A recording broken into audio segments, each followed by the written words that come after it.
Welcome to our episode of The Cross is the Kingdom Gospel, which is the same as self-denial and cross carrying. Today's topic is the focus. Who or what can separate us? Let us pray. Our Father, our God, Spirit of the living God, we hand over our hearts and the hearts of every person that will listen to us. Connect as many people to listen to us as they listen. That light, let your light of understanding penetrate into our hearts, our minds, and give us understanding in Jesus' name. Amen. With me here, Pastor Alex Apere, Charles Kuti. Boldness Peters. Let us look at the following scriptures before start talking. Let us go to Romans 8:35 to 38. Who shall separate us from the love of Christ? Shall tribulation or distress, or persecution or famine, or nakedness or peril? As it is written, for your sake we are killed all day long. We are counted as sheep for the slaughter. For I am persuaded that neither death, nor life, nor angels, nor principalities, nor powers, nor things present or nor things to come, nor heights, nor depth, nor any other created thing shall be able to separate us from the love of Christ. Let us also look at 2 Corinthians 12:7 to 10. And lest I should be exalted above measure by the abundance of the revelation, a thorn in the flesh was given to me, a messenger of Satan, to buffet me, lest I be exalted above measure. Concerning this thing, I pleaded with the Lord 3 times, that it might depart from me. And he said to me, my grace is sufficient for you. My strength is made perfect in weakness. Therefore, most gladly, I will rather boast in my infirmities, that the power of Christ may rest upon me. Therefore, I take pleasure in infirmities, in reproaches, in needs, in persecution, in distresses, for Christ's sake. For when I am weak, then I am strong. Let's also see Philippians 4:11 to 13. Not that I speak in regard to needs, for I have learned in whatever state I am to be content. I know how to be abased, and I know how to be abound. Everywhere and all things, I have learned both to be full and to be hungry, both to abound and to suffer need. I can do all things through Christ Jesus, who strengthens me. If you see the scriptures I read, you will see that the focus of Apostle Paul, because we have to use the standards of Christ, and also we have to use the standards of Bible days apostles, and we have to study how you know the mindset of a person is the words he speak, because by the words we speak we can know the person. From these scriptures we read, you know the mindset of Apostle Paul. The mindset of Apostle Paul is that we are in our wilderness. There was a olden days wilderness when they were delivered from the Egyptian captivity. The same thing, once we are born again, we are born to the wilderness of this world. This world is a wilderness. And if this world is a wilderness, then we are focusing on the kingdom of God. That's why even Jesus, even John the Baptist said, repent, the kingdom of God is at hand. Jesus came to introduce us to the kingdom. And because this kingdom, this present world is not our own. Jesus came, God sent Jesus to come and deliver us from this wilderness kingdom. This present world is a wilderness kingdom, to take us to his kingdom, the kingdom of heaven. So the mindset of Apostle Paul and the Bible days pastor were not basically on this kingdom, but the kingdom that Jesus called them, that there is a kingdom, there is a life after here. Their focus was entirely that kingdom. Their focus was not on this wilderness kingdom. This kingdom we are here. That's why if you can listen to the Romans 8, 35 to 39, and 2 Corinthians 12, 7 to 10, you will see Apostle Paul's kingdom and so many of his scriptures. That is why he will say, I'm crucified with Christ Jesus. So the kingdom is not here. Whether we are rich, our focus should be the kingdom of God. Whether we are poor, the focus is the kingdom of God. Whether we are sick, whether we are rich. Now, even people are talking about believers should go to election, should go to government, to go for election at government. The question I ask, the question is not whether we should go or not go, because even in the New Testament, it is silent. So if it is New Testament, it is silent, which means the only person who can use to say we couldn't go is when they came to anoint Jesus as a king. He refused. That's the only one. So there was no a direct scripture which says that we should go into politics or not. We should go for elective office or not. So, but the question I always asking, which mindset of people are we sending there? Until our mindset, we see that this kingdom of is not our own. That is when, as a governor, you will rule well. That is why, as a president, you will rule well. That's why, as a National Assembly member, State Assembly member, you will look well. That's why, as a local government chairman, that is why, as a manager in a bank, that is where anywhere you work, the difference will be there. The difference will be seen. But until, that's why we are saying that until the gospel message of cross carrying, self-denial and carry of cross enter into our minds, if you send them, you are killing them. It's very clear. Let us be sincere. Our language exam means truth. So let us tell ourselves the truth. If you say go to these people, which mind are we prepared? The minds of people the church is preparing for. I and I limited. That is when we are thinking of only ourselves, only our benefit. When we are thinking of accumulation of wealth, is those people who said so. Until we understand that this world is our kingdom, until we get the heart of Apostle Paul, until we get the answer of the Bible-based pastors, there is little or nothing we can do. Anywhere we are, even in our marriages, even in our relationship, even in our company, people will not see any difference between a believer and an unbeliever. That's why you see they are mocking the church now. As a retired civil servant, sometimes when they come, they will be mocking us. Our bosses will be mocking the church. Even when they are using you as Samson. When they come to you, pastor, but their mind. That's why I had one minister, big minister, which says that he went to go and visit one governor, and in the governor's office, they will say all these people, all these pastors, they will not stay in their office. They will always come into money. All these pastors, as they are talking, they turn back and they saw him.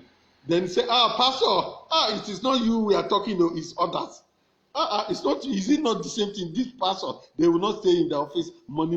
That's why one of our presidents said he brought believers to be around him. He didn't know that it is contractors he bring, because our kingdom is here. We don't see this kingdom as our wilderness any longer. We have destroyed the foundation, courtesy of the messages of material prosperity, courtesy of the messages of success in this time, courtesy of one saved is ever saved, courtesy of deliverance. I am not saying that these messages are not in the Bible, but they are not the right focus. If we focus rightly, God will give us. He has promised that he will give us. He's not a murderer. He will take care of ourselves. But once our focus is right, there is nothing we can do. Then another thing is that born again is just like a marriage relationship with Christ. You are having a relationship with Christ. Each time your wife, the purpose of your wife is coming to marry you, is to exploit you, is to get your destiny. That marriage will not work. We will treat that marriage like that's how we are treating Jesus, like a dog.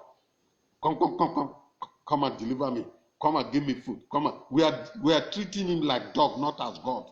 We are treating our Lord and Savior as dog. You know, when you bring dog into your house is to protect you. That's how we are treating, because what he will do for us, that is we are always focused. But we have been called to what to do in a marriage relationship. You will think of just like the virtuous woman in Proverbs 12. Proverbs 31 verse 12 said, "In the days of my life, I will do my husband good. I'm not evil in the days of my life." Are we ready to treat Jesus like this? Are we ready in our marriage relationship with Jesus? Are we ready to treat Jesus like this? Or we are always thinking of what he will do for us. We are always thinking of what he will give us to save us, to do. He promised that he will do those things for us. But what is our the state of our heart? What is the state of our? Don't you see Apostle Paul say now he said, Apostle Paul said he had a problem. He went to God. Say, please remove this thing. He said, I'm not going to remove it for you because I know who are. This thing is to perfect you, to make you know. That's why when he saw like that, he said, I now take pleasure in infirmities. He said, he takes pleasure in infirmities. He takes pleasures in distress. He takes problems in problems. He takes pleasure on those things we are always against.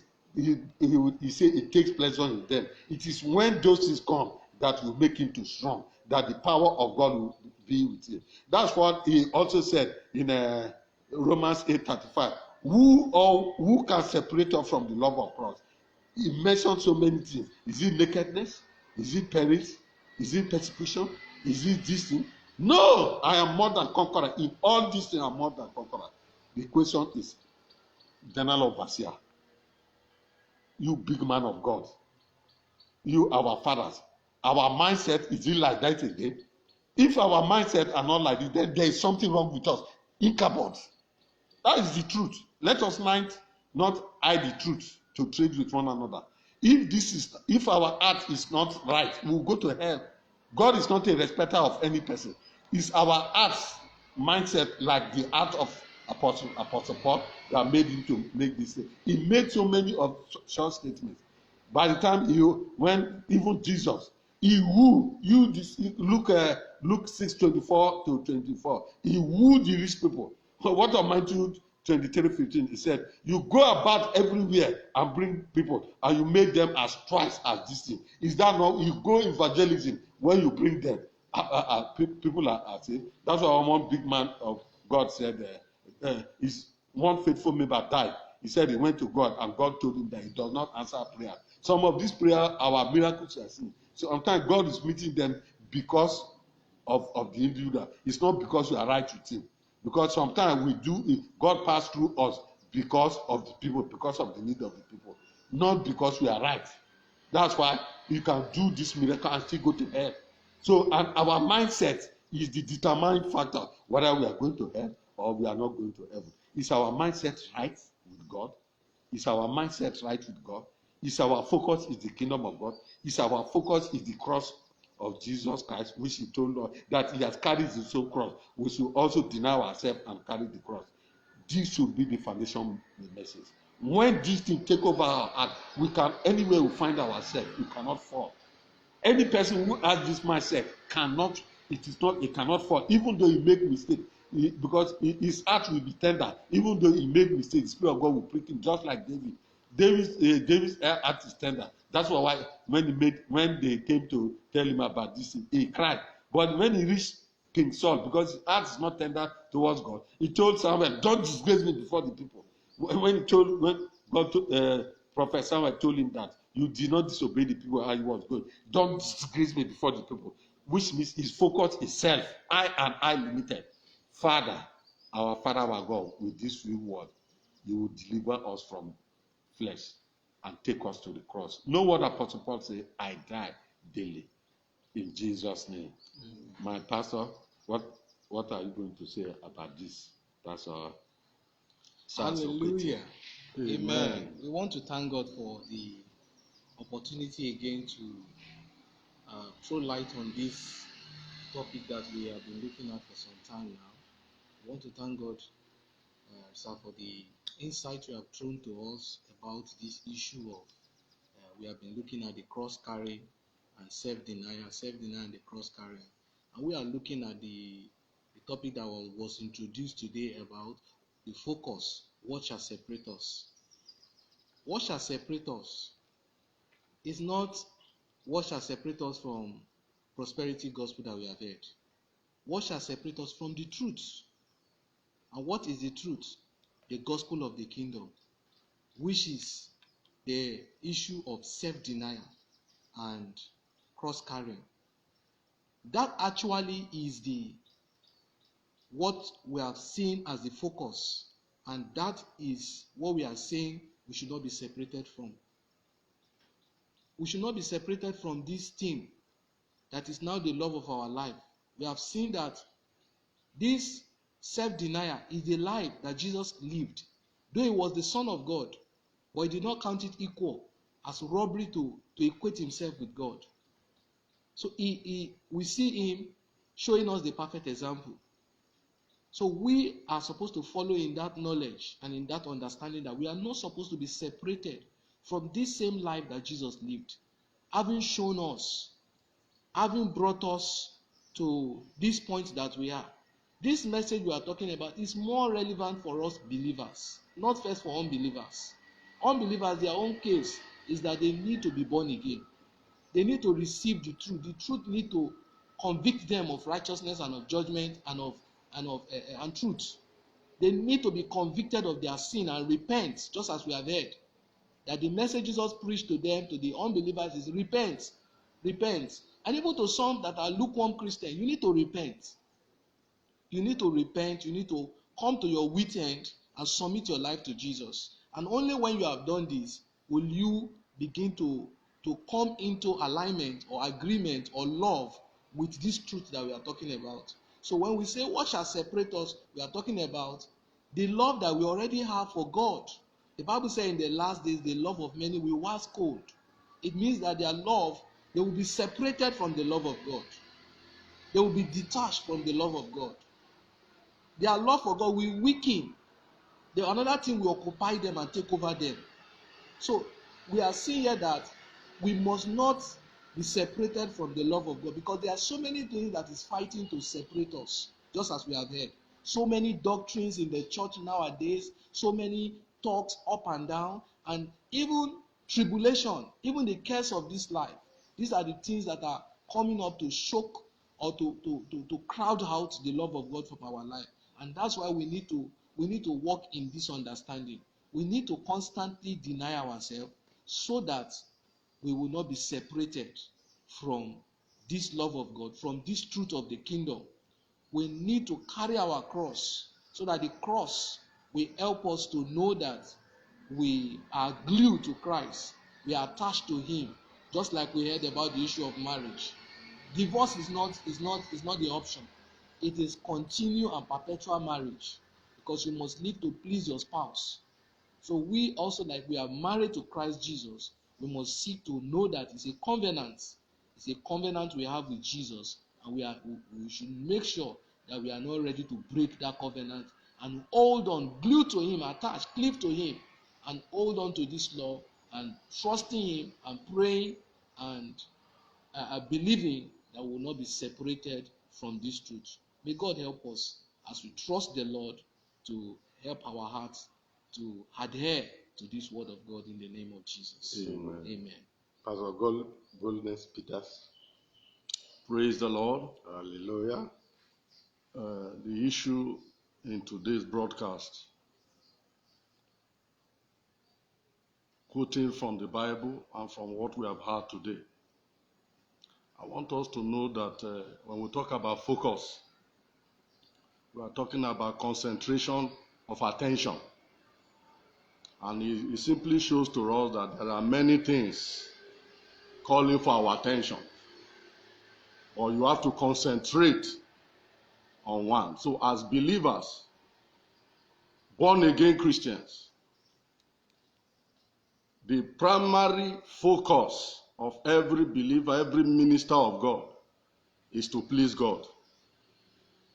When Jesus Christ came here on earth as our pattern and example, he told us clearly in John chapter 8 that he is there to please him that sent him.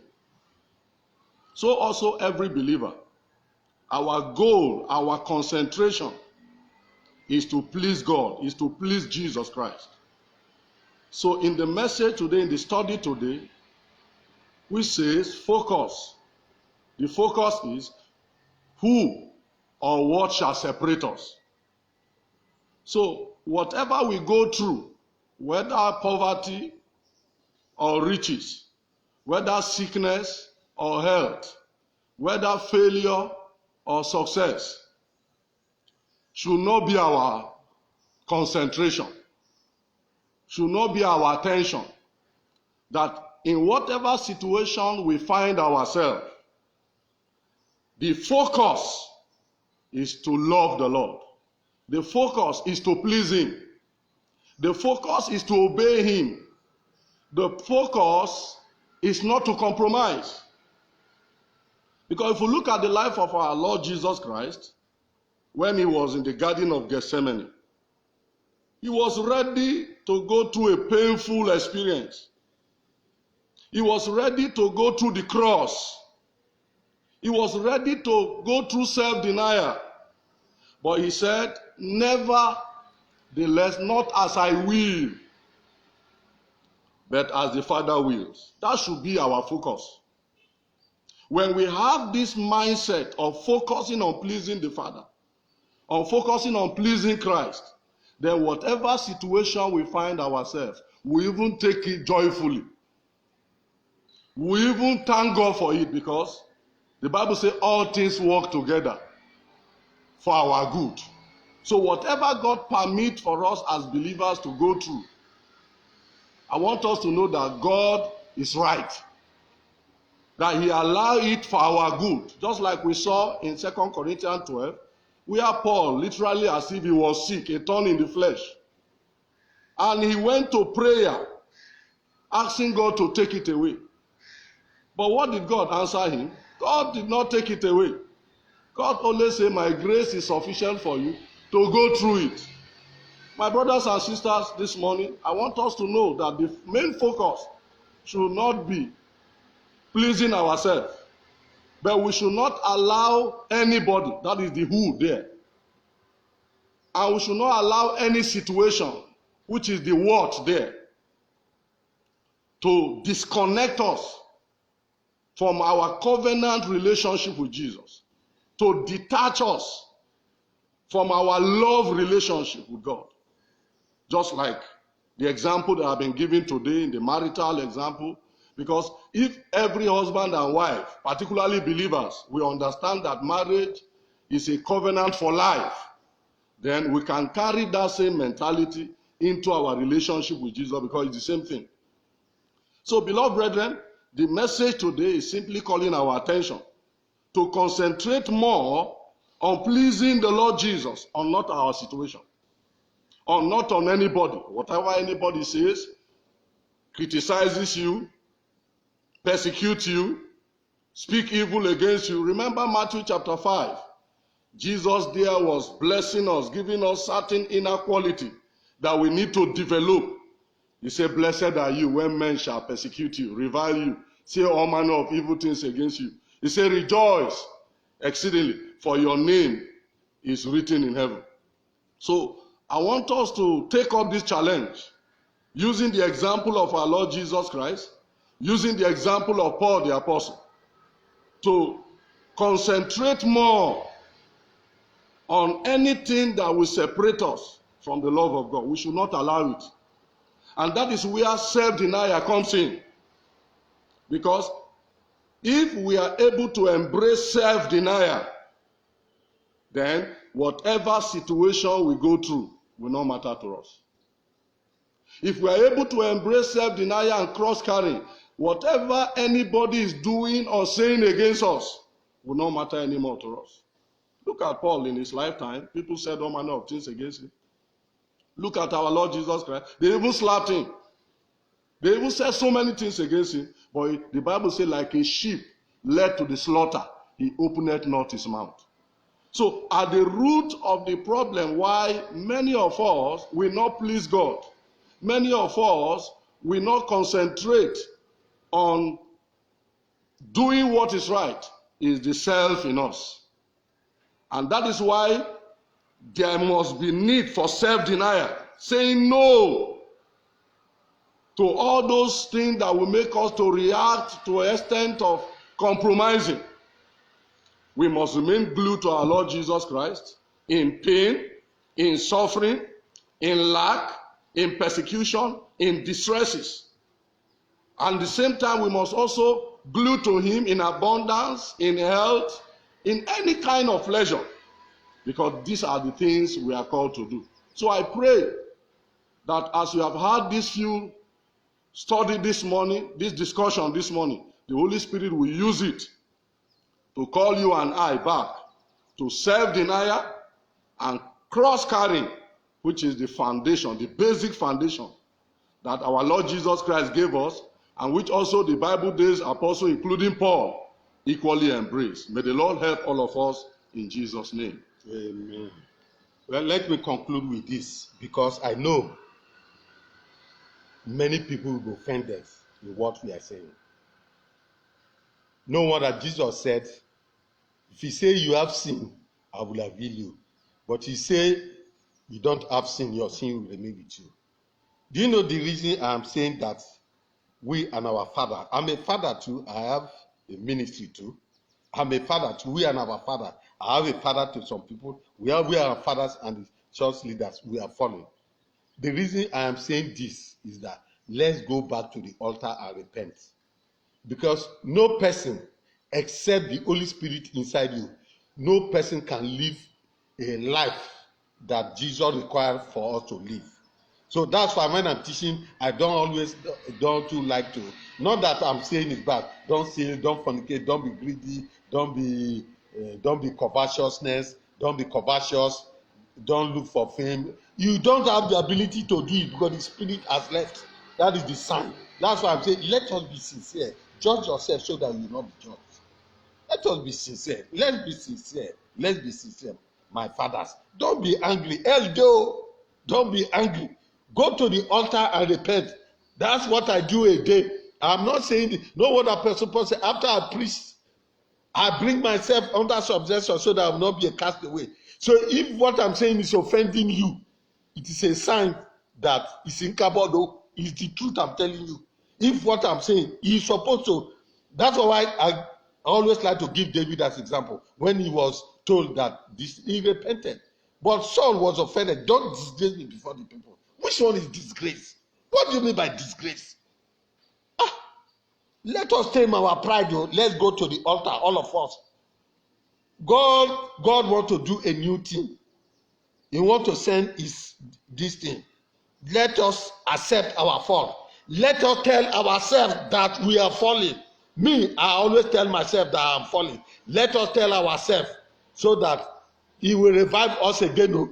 We must have to agree with him first. That's why each time God wants to do a new thing, he must first of all send the word. The word we are saying because he wants his church to come back.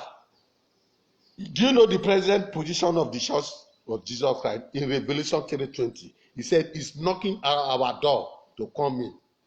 Revelation 3:20 says the Spirit of God is knocking to come in. That's what we have. From head to toe. Don't exclude yourself. Whether you are performing miracles, whether your church in every community, in everywhere, whether your church in 50 billion, don't deceive yourself. Go to the altar to repent. If not what you are hearing, if you refuse to go to the altar to repent, God will use what you are hearing to judge you. I sent somebody to you, but you had in your heart. No wonder you always say in Hebrew 3:4. When you hear the truth, don't have in your heart. God wants to save you. He wants revival want to come, but this hard truth must come first before you revive us. Our Father, our God, you are God of love. You are God of compassion. You are not saying this thing to condemn us. We are hearing this thing so that we will go to the altar to repent, so that you will revive us again, so that you will rapture us. Our Father, our God, we continue to say, even the God general, God told Robert Lardin to say how 12 people mightily used by God fell, but they all repented in their dying state.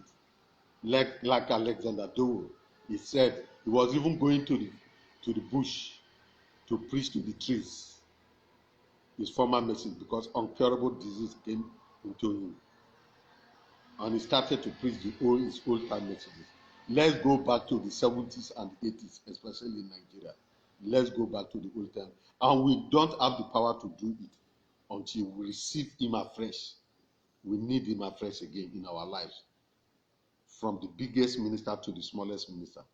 Father, please, use this one to convict us, to agree with us, so that your spirit will come back again, so that you will revive us again, so that we will be raptured without spot and wrinkle. In Jesus' name. Amen.